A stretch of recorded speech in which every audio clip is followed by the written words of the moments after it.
Nous sommes aux États-Unis, à New York, il y a quelques années. À l'hôpital Maïmonide, un couple arrive en urgence, la mère est sur le point d'accoucher. Quelques heures plus tard, le bébé naît prématurément et pèse à peine plus de 2 kg. Ainsi, on le transfère aux urgences, aux soins intensifs, et peu après, le terrible diagnostic est révélé aux parents. Leur nouveau-né souffre de sévères lésions au cerveau. Difficile d'encaisser une telle nouvelle pour Avram et Léa, le jeune couple. Profondément choqués, ils n'arrivent pas à imaginer comment ils vont faire pour gérer une situation pareille, et on peut comprendre. Un jeune couple. Peu à peu, ils finissent tant bien que mal à accepter la dure réalité et à faire tout le nécessaire pour leur fils. À ce stade-là, tout ce qu'il reste à faire, c'est de prier Hachem, prier Dieu pour la guérison de leur enfant. Jusqu'à l'âge de 4 ans, le petit grandit, aucun problème à signaler. Il s'appelle Benji. Il mange, il joue, il dort, il pleure comme les autres garçons. Mais un jour, il commence à souffrir de violentes convulsions. Les parents, Avram et Léa, sont terrifiés. Ils étaient impuissants, obligés d'assister à la souffrance de Benji.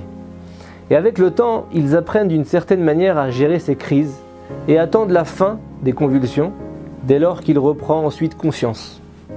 Et puis un beau jour, quelques mois plus tard, les convulsions de Benji cessent brusquement.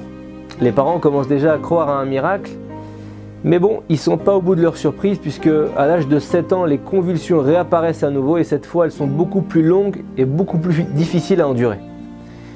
3 ans plus tard, Benji a maintenant 10 ans et ces crises durent au moins 1 heure. À ce moment-là, les parents Avram et Léa ne peuvent plus supporter de voir leur enfant subir de telles souffrances autant de temps.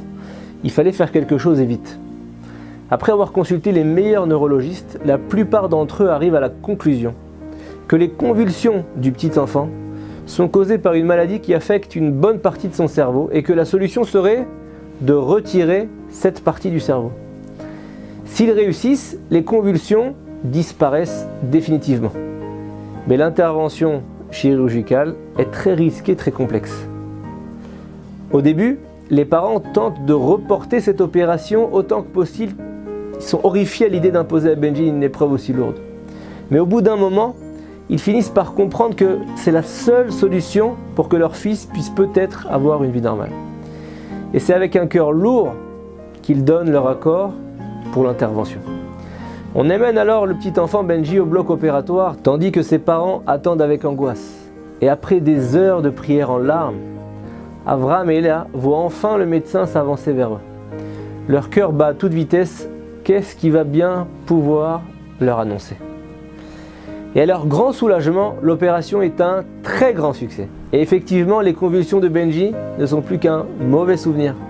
Désormais, il est capable de suivre normalement sa scolarité comme les autres enfants. Pour le plus grand bonheur de ses parents, il n'est interrompu par aucune crise. Quelques années plus tard, Benji a maintenant 14 ans et nous sommes le jour de Purim, une fête qu'il adore. À un point tel qu'il insiste pour lui-même distribuer les Mishloach Manot, les petits paquets de nourriture qu'on s'offre ce jour-là. Son père accepte avec joie et les voilà tous les deux dans la rue, les bras chargés de cadeaux. Et à un moment, ils attendent qu'une camionnette passe, puis Avram dit à son fils de traverser la route. Il se met alors à courir, et voilà qu'il se passe quelque chose que personne n'aurait pu prévoir. Comme le conducteur de la camionnette a dépassé son adresse, il décide de faire subitement marche arrière, et là c'est le drame, il percute Benji de plein fouet, et sa tête heurte le béton en premier.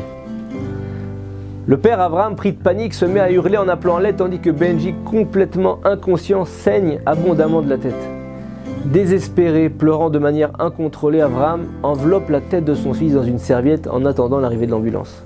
Il réalise alors avec horreur que ce sont peut-être les derniers instants de la vie de son fils, lui qui avait déjà subi tant d'épreuves. Léa rejoint rapidement son mari à l'hôpital et le médecin leur annonce que Benji se trouve dans un état critique. Son crâne avait été fracturé par l'impact et il avait un saignement interne et un œdème qui s'était formé dans son cerveau. Bref, pas de quoi être vraiment optimiste. Et à nouveau, il ne leur reste plus qu'à prier et à attendre. Quelques jours plus tard, alors qu'Avram est assis avec son livre de Tehillim en main, un médecin s'approche de lui et lui demande « Vous êtes le père de Benji ?» Il redoutait le pire. Il a bondi de sa chaise, il a dit « Oui, qu'est-ce qui se passe ?» Et là, le médecin lui fait un grand sourire. Et il lui dit « c'est un miracle. Votre fils va se remettre. Et lorsque je dis que c'est un miracle, vous pouvez me croire, c'est vraiment le cas. Benji saignait au cerveau, donc dans de telles circonstances, l'œdème n'aurait pas dû se résorber, votre fils aurait dû, que Dieu nous en préserve, quitter ce monde. C'est le déroulement naturel des choses, car l'excédent de sang n'a nulle part où s'écouler. Et dans son cas, comme une bonne partie de son cerveau a été retirée il y a quelques années, le sang a rempli cet espace et a allégé la pression. Sans cette première opération que vous avez faite à votre enfant, Benji serait déjà mort à l'heure qu'il est.